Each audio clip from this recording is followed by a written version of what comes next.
নমস্কার, কেমন আছেন আপনারা? আশা করছি সবাই ভালোই আছেন। অনেক দিন পর ছোট্ট একটি ব্লগ নিয়ে আসলাম। দিনটি ছিল বুধবার, আর আমার অফিস ছুটির পর সোজা একেবারে বাড়িতে চলে এসেছি। দেখুন কুমড়ো গাছ হয়েছে, কত বড় হয়েছে গাছটা, আর পাতাগুলো না বিশাল বড় বড়। ভিডিওতে অতটা ভালো বোঝা না গেলেও মানে সামনে প্রচুর বড়। আর এই দেখুন অ্যালোভেরা গাছটা কত বড় হয়েছে। আর ওপাশের ওই গাছটা কি আমার নাম জানা নেই, আপনারা কেউ জেনে থাকলে জানাবেন আমাকে।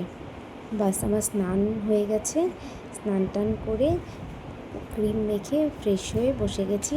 এখন মা স্নান করে আসবে, তারপরে আমরা সবাই মিলে একসাথে দুপুরের খাবার খাবো। বাবারও আসার কথা দুপুরে, এখনও জানি না আসবে কি না, তবে একটু পরে ফোন করব। আর আমি বাবাকে বাবাও চলে এসেছে, যে চুলগুলো কালার করনি কেন। আসলে বাবাদের তো কাল ঘুরতে যাওয়ার কথা, মা বাবা মামা মামি সবাই কাল মায়াপুর যাচ্ছে। মার খাওয়ারও বাড়া হয়ে গেছে। দেখাই আপনাদের কি কি রান্না করলো মা আজ। এই হলো কচু শাক রসুন দিয়ে, যেটা খেতে আমার ভীষণই ভালো লাগে। আর এটা হলো আগের দিনের মাছ চচ্চড়ি, এটা কাতল মাছ ভাপা, আর এটা হলো শুধু আলু দিয়ে ছোটো মাছ চচ্চড়ি। কচু শাকটা না দারুণ হয়েছিল খেতে, দারুণ।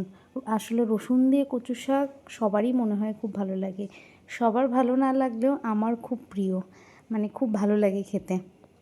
আর আমার মায়ের হাতের কচু শাক তো অসাধারণ খেতে। অনেক দিন পর আমি মা বাবা তিনজন একসাথে বসে খাচ্ছিলাম।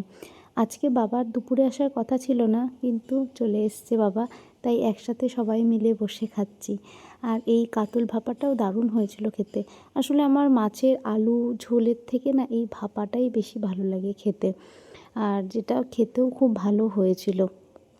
তাহলে আজকের ভিডিওটা এই পর্যন্তই থাক, দেখা হবে অন্য একটি ভিডিওতে।